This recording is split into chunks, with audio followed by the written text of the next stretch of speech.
എങ്ങനെയൊക്കെ വർഗീയത പറഞ്ഞോ അത്രയും റീച്ചുണ്ടോ? എങ്ങനെയൊക്കെ വിസ്ഫോടനാത്മകമായ വാർത്തകൾ പുറത്തുനിന്നോ, എങ്ങനെ മനുഷ്യരെ തമ്മിൽ തെറ്റിക്കണോ അവർക്കൊക്കെ നല്ല റീച്ചുണ്ടാവും. എനിക്ക് റീച്ചിൻ്റെ ആവശ്യമില്ല.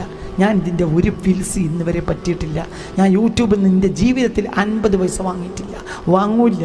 എനിക്കിത് കച്ചവടമല്ല, എനിക്കിത് ഒരു പ്യൂരിഫിക്കേഷനാണ്. ഒരു സൊസൈറ്റിയെ വാർത്ത നന്നാക്കിയെടുക്കുക.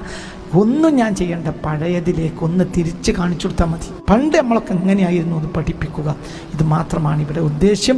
അനാവശ്യമായ പ്രചാരണങ്ങളിൽ ക്രൈസ്തവ സഹോദരന്മാരും മുസ്ലിം സഹോദരന്മാരും ഹൈന്ദവ സഹോദരന്മാരും വഞ്ചിതരാകാതിരിക്കുക, തെറ്റായ വാക്കുകൾ പ്രചരിപ്പിക്കാതിരിക്കുക, പരസ്പരം ഒന്നായി ജീവിക്കുക.